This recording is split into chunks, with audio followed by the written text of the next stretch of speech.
नमस्कार दोस्तों, हम लेकर आ चुके हैं आप लोगों के लिए शाम की 20 मिनट में 50 ताज़ा और बड़ी खबरें हैं। बताएंगे दोस्तों आखिरकार कैसे हूतीज़ ने उड़ा दिया इजराइल के जहाज़, नष्ट किए। दोस्तों आपको बताते चले अमेरिका और इजराइल के कई ठिकाने। आखिरकार क्यों दोस्तों हेमंत विश्वकर्मा को फिर से राहुल गांधी ने बता दिया देश का सबसे भ्रष्ट सीएम। और क्यों दोस्तों ईवीएम पर मचा है गली गली बवाल। क्यों आखिरकार दोस्तों राम मंदिर पर नहीं जाना चाहते विपक्ष के नेता। आखिरकार क्यों नीतीश कुमार पर बीजेपी फैलवा रही है झूठ कि वो एनडीए में फिर आएंगे। तमाम खबरों पर होगी बात, लेकिन उससे पहले अगर आपने अब तक हमारे चैनल को सब्सक्राइब नहीं किया है जल्दी से कर लीजिए। पास में एक घंटी आएगी, इसको भी दबाइए ताकि हर वीडियो की अपडेट आप तक पहुंच पाए। दरअसल दोस्तों आपको बताते चले एक बार फिर से दोस्तों हूतीज़ ने कर दिया अमेरिकी ठिकानों पर हमला, अमेरिका बौखलाया। दरअसल आपको बताते चले हूतीज़ को अमेरिका जितना रोकने की कोशिश कर रहा है, हूती दोस्तों उतने आगे बढ़ते चले जा रहा है। अब हूतीज़ ने दोस्तों अमेरिका पर हमला कर दिया।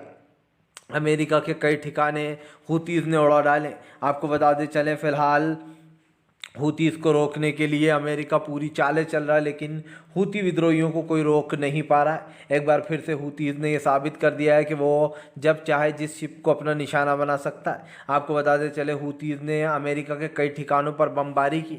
बताया जा रहा है इसमें अमेरिका के सारे ठिकाने तबाह हो चुके हैं और यही कारण है जो अमेरिका ने अब अपनी एयर स्ट्राइक तेज़ कर दी है, ख़ास करके यमन हूतीज़ के ऊपर। आपको बताते चले दोस्तों राहुल गांधी फिर से भड़के। राहुल ने हेमंत विश्वकर्मा को बता दिया देश का सबसे बड़ा भ्रष्ट नेता, भ्रष्ट सीएम। दरअसल आपको बताते चले राहुल गांधी का कहना है कि फिलहाल हेमंत विश्वकर्मा का बीवी बच्चे पूरा परिवार भ्रष्ट है। दरअसल दोस्तों आपको बता दें हेमंत विश्वकर्मा की वाइफ के ऊपर भी आरोप है कि हेमंत विश्वकर्मा ने उनको इनलीगली तरीके से बहुत ज़्यादा बिजनेस में उनको फ़ायदा कराया है। यही नहीं, उनके बेटे के ऊपर भी आरोप। राहुल गांधी ने कहा कि हेमंत विश्वकर्मा एंड उनकी फैमिली पूरे के पूरे भ्रष्टाचारी हैं। राहुल गांधी ने कहा कि बीजेपी के तमाम जितने भी सीएम है वो तो भ्रष्टाचारी हैं ही, लेकिन दोस्तों इस वक्त जो भ्रष्टाचारी हैं वो साफ दिखाई दे रहा है। जाहिर सी बात है हेमंत विश्वकर्मा को राहुल गांधी ने कहा है कि वो देश का सबसे भ्रष्ट सीएम है और वो जनता का नुमाइंदा नहीं बल्कि मोदी जो कहता है वो वही करता है दिल्ली में बैठा हुआ। आपको बता दें राहुल गांधी ने प्रधानमंत्री पर हमला बोला और कहा जो मोदी दिल्ली से कहता है वो वही करता है हेमंत विश्वकर्मा। वो जनता का नुमाइंदा नहीं बल्कि बीजेपी का नुमाइंदा बना हुआ बैठा है हेमंत विश्वकर्मा। इस तरीके से राहुल गांधी ने जमकर घेर लिया। आपको बता दें चले दोस्तों फिलहाल इस बार जो है यहाँ पर हमास और इसराइल की जंग में दोस्तों नया ट्विस्ट। जी हाँ, दरअसल आपको बताते चले दोस्तों अब फिलहाल जो है यहाँ पर हमास और इजराइल में युद्ध विराम लगाने के लिए कई देश आगे बढ़ रहे हैं। अब बताया जा रहा है कि फिलहाल हमास का दोस्त रूस जो है वो विदेशी दौरे पर निकल गया। बताया जा रहा है ये दूसरा दौरा है जब ये खासकर राष्ट्रपति जो है दोस्तों रूस के वो गए हैं। आपको बता दें चले दरअसल साफ दिखाई दे रहा है कि फ़िलहाल इस वक्त हमास और इजराइल की जंग के चपेट में कई और देश भी आ रहे हैं। इसे रोकने के लिए आपको बताते चले अब ये फैसला किया गया है कि किसी भी तरीके से इन दोनों देशों को आपस में मिलाया जाए।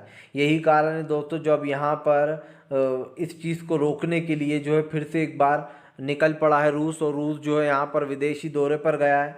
बताया जा रहा है कि फ़िलहाल वो तमाम देशों को जोड़ने का काम कर रहा है। और यहाँ पर दोस्तों अब ये भी देखना होगा कि आखिरकार ये जो लड़ाई चली आ रही है लंबे समय से, जिसमें अब तक 25,000 लोग मारे जा चुके हैं, ख़ास कर गाज़ा में ज़्यादा मौतें हुई हैं। ऐसे में दोस्तों बहुत दुख की बात है कि कुछ लोग तो बेचारे इलाज कराते कराते ही मर गए, क्योंकि अस्पतालों की हालत भी बहुत बेकार है। वहाँ पर हर दिन 1000 बच्चे मर रहे थे, इस तरीके की खबरें भी आई थी। खैर मरना कहना तो गलत होगा, शहीद हो रहे थे ये कह सकते हैं, क्योंकि दोस्तों इस वक्त जो हो रहा है वो शहीद कहलाएगा, क्योंकि यहाँ पर बेचारों की जो जानें जा रही हैं वो बेवजह जा रही हैं।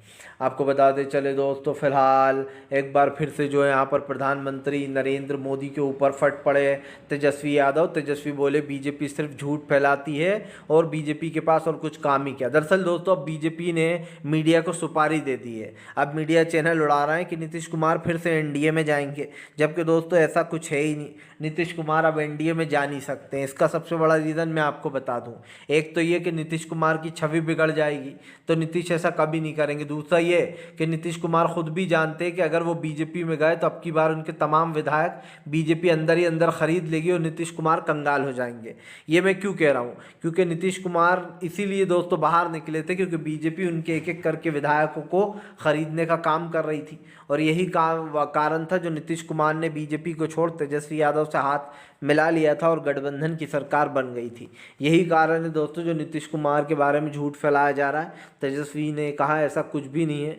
कल नीतीश कुमार से लालू प्रसाद यादव के साथ मिलने पहुंचे थे तेजस्वी यादव। उसी वक्त तेजस्वी ने ये सारा बयान दिया। उन्होंने कहा कि बीजेपी और मीडिया झूठ फैला रही है नीतीश कुमार जी के बारे में और जमकर भड़कते हुए नजर आए तेजस्वी यादव। आपको बता दें दोस्तों, अगर आप भी राहुल गांधी की मोहब्बत की दुकान से जुड़ना चाहते हैं तब आपके लिए सुनहरा मौका। जी हाँ, दरअसल आपको बता दें चले राहुल गांधी की यात्रा में दोस्तों हुजूम उमड़ रहा है। ऐसे में राहुल गांधी ने एक टिकट जारी किया है जिसके तहत आप भी राहुल की बस में चढ़ सकते हो, मोहब्बत की बस में, और उनसे मिल सकते हो।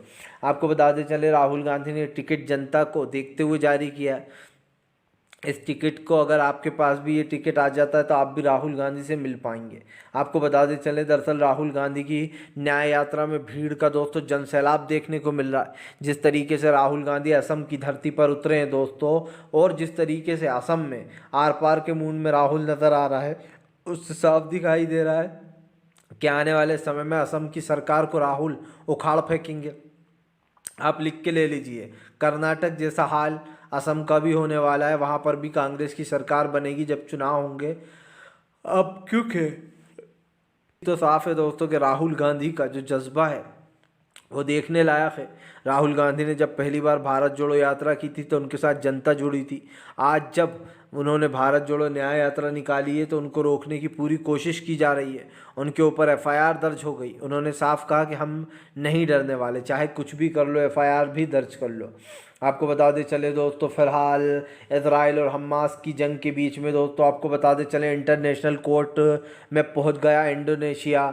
जी हाँ, दरअसल आपको बताते चले दोस्तों, इंडोनेशिया और सोमानिया अब इंटरनेशनल कोर्ट पहुंच गया है इजराइल युद्ध अपराधों को लेकर। दरअसल आपको बताते चले दोस्तों, फिलहाल इंटरनेशनल कोर्ट में इंडोनेशिया और सोमानिया पहुंचा है। बताया जा रहा है कि फ़िलहाल 3 बार जो इजराइल का फ़िलिस्तीन का जो कब्ज़ा है उसको ख़त्म कराने की मांग की गई है अंतर्राष्ट्रीय न्यायालय यानी कि दोस्तों इंटरनेशनल कोर्ट में युद्ध अपराधों को लेकर ये पूरा मामला दर्ज किया गया और बताया है कि कैसे इजराइल लगातार फ़िलिस्तीनियों के ऊपर अत्याचार करता रहा है, हमले करते रहा है और ख़ास करके फ़िलिस्तीन को दोस्तों एक अपना अलग राज्य, उसका शहर का दर्जा मिलना ही चाहिए देश का। ऐसे में आपको बताते चलें फ़िलहाल इसको लेकर जमकर हंगामा भी हुआ है। अब इंटरनेशनल कोर्ट में जब सोमानिया और इंडोनेशिया पहुंच ही गए हैं तो एक नया बवाल खड़ा होने होगा, क्योंकि इससे पहले आपको पता था कि फ़िलहाल साउथ अफ्रीका जब इंटरनेशनल कोर्ट पहुंचा था तो वहां पर जमकर फटकार लगी थी इस सरकार को और जमकर लताड़ा गया था कि फ़िलहाल आप लोगों का नरसंहार कर रहा हो खुलेआम। अब देखना ये होगा कि आखिरकार इसका अंजाम क्या होता है। आपको बताते चले दोस्तों, फिलहाल बीजेपी के ऊपर जमकर भड़कते हुए नजर आए अरविंद केजरीवाल बोले बीजेपी अपने मन मुताबिक सारी चीज़ें करती है, वो ईडी और सीबीआई को हमारे पीछे लगाया है बीजेपी ने। दरअसल आपको बताते चलें केजरीवाल ने बीजेपी को फिर लपेट लिया। केजरीवाल का कहना है कि फ़िलहाल हमें किसी और ने नहीं बल्कि बीजेपी ने ही सीबीआई और ईडी को हमारे पीछे लगाया है ताकि ईडी और सीबीआई हमें रोक सके। अरविंद केजरीवाल ने कहा कि हम डरने वाले नहीं हैं, हम इसी तरीके से लड़ाई लड़ते रहेंगे, चाहे बीजेपी चाहे कुछ भी कर ले। आपको बताते चलें केजरीवाल का जो कहना है दोस्तों वो गलत नहीं है। अरविंद केजरीवाल ने साफ कहा कि बीजेपी सिर्फ विपक्ष को डराना और धमकाना चाहती है। उन्होंने कहा कि बीजेपी नहीं चाहती कि विपक्ष कुछ भी खासकर बीजेपी के खिलाफ करे, क्योंकि जाहिर सी बात है 2024 का ये जो गठबंधन बना है इंडिया गठबंधन, इससे बीजेपी में डर है। इसी को लेकर केजरीवाल ने बड़ा खुलासा किया। उन्होंने कहा कि बीजेपी इससे डर रही है और बीजेपी चाहती है किसी भी तरीके से इंडिया गठबंधन को तोड़ना। केजरीवाल ने साफ कहा है कि आने वाले समय में बीजेपी हारेगी और इंडिया गठबंधन ही जीतेगा। उन्होंने कहा ईडी और सीबीआई की कार्रवाइयों से हम नहीं डरते, जो भी करना है करे ईडी, हम नहीं जाएंगे। गिरफ्तार करना है तो हमें कर ले ईडी, सीधी खुली चेतावनी दे दी है इस बार केजरीवाल ने। आपको बताते चले दोस्तों, फिलहाल एक बार फिर से जीतन राम मांझी के बयान पर मच गया बवाल। जीतन राम मांझी बोले नीतीश कुमार का वेलकम है एनडीए में, वो यहाँ आ जाए। अब आप समझिए दोस्तों, ये वही जीतन राम मांझी हैं जिनकी जमकर फजीयत हुई थी, जिन्होंने अभी नीतीश कुमार की पार्टी से निकलकर नीतीश कुमार को उल्टा सीधा बोलना शुरू कर दिया था और कहा था कि अरे हम तो बीजेपी के साथ हैं, नीतीश कुमार की जो विचारधारा है वो गलत है, जबकि खुद बीजेपी के ऊपर हमलावर रहते थे जीतन राम मांझी। लेकिन जैसे ही बीजेपी में गए सुर बदल गए थे। अब जैसे ही नीतीश कुमार के आने का हुआ तो स्वागत कर रहे हैं उनका। अब आप समझिए, ये पलटू, सबसे बड़े पलटू दिखाई दे रहे हैं जीतन राम मांझी, जो कि हमेशा जो धर्म के नाम पर भी हिंदू धर्म का अपमान करते रहते हैं दोस्तों। और ऐसे में जीतन राम मांझी जैसे लोग कहीं के नहीं होते हैं दोस्तों, ना इधर के होते हैं ना उधर के होते हैं। इन्हें जहाँ पर भी फ़ायदा दिखाई देता है ये वहीं पर लटक कर निकल लेते हैं, और ऐसे लोग जनता के लिए कोई मायने नहीं रखते, ये आप भी अच्छे से जानते हैं। आपको बताते चले दोस्तों, फिलहाल बीजेपी के ऊपर जमकर भड़ास निकाल दी है। जी हाँ, आपको बताते चले जनता बोली इस बार ईवीएम के खिलाफ सड़कों पर रहेंगे, नहीं मान रहे दोस्तों, ईवीएम को बंद कराकर ही दम मारेंगे तमाम लोग। दरअसल आपको बताते चले ईवीएम को लेकर हंगामा मचा हुआ। भानु प्रताप ने फिर ऐलान कर दिया है कि जब तक ईवीएम है तब तक हम चुनाव नहीं होने देंगे, चाहे कुछ भी हो जाए। दरअसल दोस्तों आपको बताते चले ईवीएम को लेकर ऐसा बवाल मचा है कि विपक्ष रुकने को तैयार ही नहीं है। सीधी सी बात यह है कि कहीं ना कहीं अब विपक्ष को इस बात का वो हो गया है दोस्तों आभास कि फिलहाल ईवीएम से बड़े गेम हो रहे हैं। ईवीएम से पूरे चुनाव का दोस्तों आप समझिए तख्ता पलट किया जाता है। सीधी सी बात यह है कि आप सोचते होंगे अरे तेलंगाना में भी तो कांग्रेस जीती, वहाँ क्या ईवीएम नहीं थी? और भी बहुत सारी जगह जहाँ कांग्रेस जीत रही है वहाँ क्या ईवीएम नहीं है? देखिए दोस्तों, ईवीएम तो सब जगह है, लेकिन दोस्तों जहाँ पर बम्पर वोटिंग मिलती है कांग्रेस को वहाँ पर ईवीएम घोटाला बीजेपी चाहे कितना ही कर ले तब भी वही जीतती है कांग्रेस। यही कारण है दोस्तों, जो जहाँ पर बीजेपी को लगता है कि इसको खेल करना है वहाँ पर वो कर देती है ईवीएम में खेल। ये आरोप हम नहीं लगा रहे, ये आरोप विपक्ष लगाता है। और यही कारण है जो ईवीएम को बंद कराने की मांग को लेकर अब सुप्रीम कोर्ट के जजों ने सीधा मोर्चा खोल रखा है कि जब तक ईवीएम बंद नहीं हो जाती तब तक दोस्तों वो लोग सुकून से नहीं बैठेंगे और ना ही चुनाव आयोग को बैठने देंगे। क्योंकि अब इस चीज़ को सीधी सी बात है कि साफ बोल दिया गया है कि हम ईवीएम को हटाकर ही चुनाव करवाएंगे। आपको बता दें चले दोस्तों, फिलहाल जो है यहाँ पर हमास इजराइल की जंग के बीच में एक और नया गेम आया सामने।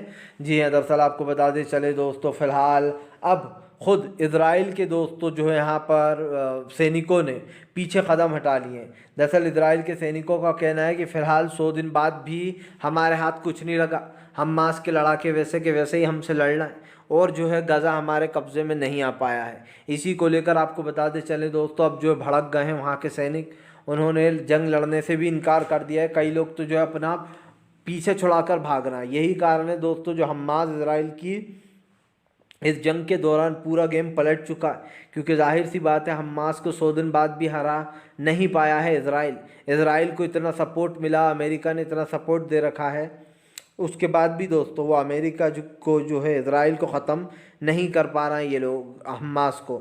इसीलिए जो है यहाँ पर इजराइल के बुरे दिन शुरू हो चुके हैं, क्योंकि अब तो सैनिकों ने भी हाथ खड़े कर दिए कि भैया तुमसे कुछ नहीं होने वाला, अब हम और ज़्यादा परेशान नहीं हो सकते। यही कारण है दोस्तों जो फ़िलहाल अब मुश्किलें जो है वो बढ़ती हुई नज़र आ रही हैं यहाँ पर इन लोगों की। फ़िलहाल दोस्तों आपको बताते चलें, एक बार फिर से जो है यहाँ पर मच गया राम मंदिर के ऊपर हंगामा। राम मंदिर को लेकर फिर भड़कते हुए नज़र आए अखिलेश यादव। अखिलेश ने बीजेपी को घेरा। दरअसल आपको बताते चले, अखिलेश यादव ने बीजेपी को घेर पर तंज कसते हुए कहा कि बीजेपी सिर्फ राजनीति कर रही है भगवान के नाम पर। उन्होंने कहा कि फ़िलहाल भगवान प्रभु श्री राम से कभी भी कोई मिल सकता है और मंदिरों में जा सकता है, लेकिन बीजेपी जानबूझकर इस पर राजनीतियाँ कर रही है। उन्होंने कहा कि फ़िलहाल तमाम बड़े शंकराचार्यों ने राम मंदिर के प्राण प्रतिष्ठा में आने से मना कर दिया है, लेकिन बीजेपी अभी भी लोगों को ये बता रही है कि देखो ये क्या हो रहा है। लेकिन दोस्तों आप समझिए, जो लोग मंदिर नहीं जा रहे उनको राम विरोधी बताया जा रहा है, जबकि दोस्तों आप समझिए अधूरे मंदिर का उद्घाटन शंकराचार्य से बेहतर और कौन जानेगा। उन्होंने इसको गलत ठहराया। यही नहीं, उन्होंने कहा कि जो गाय किशन जी को लेकर आई थी बैठाकर, उनकी भी स्थापना नहीं की गई है। इसको लेकर भी बवाल मचा, और सबसे बड़ा बवाल तो इस चीज़ को लेकर मच गया है कि जो वो असली मूर्ति थी वो कहाँ गायब कर दी। दोस्तों आप समझिए क्या हुआ उस मूर्ति का, वो मूर्ति कहाँ गई, जो असली मूर्ति थी उसको लेकर विपक्ष ने भी बवाल मचा रखा है कि आखिरकार उस मूर्ति का हुआ क्या है। लेकिन शायद इसका जवाब भी इन लोग के पास नहीं है। अब क्या पता इसके साथ क्या किया असली मूर्ति के साथ, जिसका इल्ज़ाम लगे जा रहा है लगातार इन पर। आपको बताते चले दोस्तों, आर पार के मूड में अमेरिका और हुतीस। अमेरिका ने दोस्तों भेजी अपनी एक शिप भरकर। तो आपको बताते चले अब लड़ाकों ने, अमेरिका ने दरअसल आपको बताते चले अमेरिका ने ग्रीस से दोस्तों यमन के हुतीस पर हमला करने के लिए एक जहाज़ भेजा था ग्रीस से। लेकिन आपको बताते चले दोस्तों, फ़िलहाल जब इन लोगों को भेजा गया तो उन लोगों ने अब यमन पर हमला करने से इनकार कर दिया और इस्तीफ़ा दे दिया। आपको बताते चले ग्रीस मीडिया ने अब बड़ी पोल खोल दी है अमेरिका की। दरअसल दोस्तों जो बाइडन के ऊपर क्योंकि फिर से एक बार जहाज़ के ऊपर हमला किया हुतीस ने, तो इससे चिढ़ गया जो बाइडन ने ग्रीस से एक वो भेजा दोस्तों जहाज़, उसमें अपने सैनिकों को भेजा गया। लेकिन आपको बताते चले उन सैनिकों ने हमला करने से साफ इनकार कर दिया और अपना इस्तीफ़ा भी दे डाला कि हम यमन के ऊपर हमला नहीं करेंगे। यही कारण है दोस्तों अब जो बाइडन की मुश्किलें बढ़ती जा रही हैं, क्योंकि चाहे बाइडन हो या फिर दोस्तों इजराइल का पीएम नेतन्याहू, इन दोनों की उल्टी गिनती शुरू हो चुकी है, क्योंकि जनता इनके साथ नहीं है। जनता ने साफ कर दिया है कि ये दोनों के दोनों ही सिर्फ जनता का नुकसान चाहते हैं। ऐसे में दोस्तों अब आने वाले समय में क्या कुछ होगा ये तो खैर वक्त ही बताएगा। लेकिन एक चीज़ तो साफ़ हो चुकी है कि यहाँ पर मुश्किलें बढ़ चुकी हैं और अब इस मुश्किलों का समाधान इनके पास है या नहीं ये देखना दिलचस्प होगा। आपको बताते चले दोस्तों, फ़िलहाल इस बार जो है यहाँ पर दोस्तों सोनिया गांधी ने बीजेपी के ख़िलाफ़ खोल दिया मोर्चा। सोनिया दोस्तों आपको बताते चले सोनिया गांधी लोकसभा चुनाव को लेकर बना रही हैं एक ऐसा प्लान जो कि दोस्तों बीजेपी को पहुँचाएगा हार के करीब। दरअसल आपको बताते चले 2024 के लोकसभा चुनाव में दोस्तों जुटी हुई है वक्त कांग्रेस, जहाँ एक तरफ कनू मनु गोलू अपने नए प्रोजेक्ट पर बिजी हैं, तो वहीं दूसरी तरफ कांग्रेस ने दोस्तों अभी से अपनी मुहिम शुरू कर दी है, क्योंकि चुनाव अब कभी भी हो सकते हैं, 4 महीने के अंदर, 3 महीने के अंदर, कभी भी हो सकते हैं। ऐसे में दोस्तों इसी इलेक्शंस को लेकर विपक्ष में वो भी मची है भगदड़, जहाँ एक तरफ बीजेपी के नेता प्रचार कर रहे हैं तो वहीं दूसरी तरफ कांग्रेस बीजेपी के तमाम नेताओं को हिलाने का काम कर रही है। और ऐसे में दोस्तों ये मुश्किलें जो हैं यहाँ पर बढ़ती जानी है, ये मुश्किलें कम नहीं होना, ये आप भी समझ रहे हो कि आखिरकार ये हो क्या रहा है। लेकिन आपको बताते चले दोस्तों फ़िलहाल इस वक्त बढ़ गई हैं तमाम लोगों की मुश्किलें, क्योंकि इन मुश्किलों से अब काफ़ी बाहर निकलने का समय आ गया है। आपको बताते चले दोस्तों फ़िलहाल प्रधानमंत्री नरेंद्र मोदी के ऊपर भड़के संजय रावत बोले बीजेपी कब तक राजनीति करती रहेगी राम मंदिर पर। पहले बाबरी और राम पर हो रही थी दोस्तों, अब राम मंदिर के प्राण प्रतिष्ठा को लेकर हो रही है। दरअसल आपको बताते चलें प्राण प्रतिष्ठा को लेकर जगह जगह दोस्तों बड़े बड़े होर्डिंग पोस्टर लगाए गए हैं, जिसमें ये प्रचार प्रसार किया जा रहा है कि देखो भैया मोदी जी ने राम मंदिर का उद्घाटन करवा दिया। जबकि दोस्तों आप समझिए बीजेपी का मुझे तो यही समझ में नहीं आ रहा कि लेना देना है क्या राम मंदिर से। बीजेपी ने तो कुछ नहीं किया राम मंदिर के लिए, इसको लेकर जमकर भड़कते हुए नज़र आ रहे हैं संजय रावत ने कहा कि फ़िलहाल राम मंदिर में जिनका योगदान था वो बाला साहब ठाकरे थे और भी कई बड़े नेता थे, लेकिन बीजेपी का इसमें कोई योगदान नहीं था। उन्होंने कहा नरेंद्र मोदी का तो दूर दूर तक कुछ अता पता नहीं था और इस पे लाल कृष्ण आडवाणी का हाथ था। तमाम लोग दोस्तों, उमा भारती का नाम आया था जिन लोगों ने मस्जिद को गिरवाया था, मस्जिद का ढांचा, तब की बात बता रहा हूँ। उस दौरान के टाइम भी जो है यहाँ पर इनका नाम सामने नहीं आया था। यही कारण है जो अब एक बार फिर से ये सरकार कहीं ना कहीं भड़क गई है इन लोगों के ऊपर। आपको बताते चले दोस्तों फ़िलहाल बीजेपी को लगेगा 440 वोट का झटका। जी हाँ, दरअसल आपको बताते चले फ़िलहाल दोस्तों इस बार काफ़ी हौसले में तमाम लोगों ने जो यहाँ पर फैसले लिए हैं, ख़ास करके विपक्ष के नेताओं ने। दरअसल आपको बताते चले बीजेपी की मनमानी से अब परेशान आ चुके हैं सब, और ऐसे में बीजेपी को सत्ता से बाहर करना चाहते हैं। आपको बताते चले 2024 का चुनाव बीजेपी के लिए अंतिम चुनाव बन सकता है, क्योंकि विपक्ष की दोस्तों मिली जुली ये जो खास करके गठबंधन है, इसमें सबसे पहला चुनाव तो चंडीगढ़ का ही होना था, जो कि बीजेपी ने डर के मारे दोस्तों टाल दिया है, क्योंकि चंडीगढ़ में बीजेपी की सबसे पहली हार होने जा रही थी। सबसे ज़्यादा मेयर जो है वो दोस्तों मेयर के चुनाव में आम आदमी पार्टी और कांग्रेस मिलकर लड़ रही थी चुनाव, और जीत भी हो रही थी।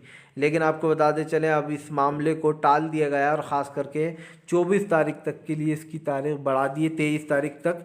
23 तारीख को कोर्ट सुनवाई करेगा। अब आप समझिए बीजेपी को तो नहीं चाहते हुए भी टाइम मिल ही गया, क्योंकि ये मामला कोर्ट में पहुंच गया और कोर्ट ने जो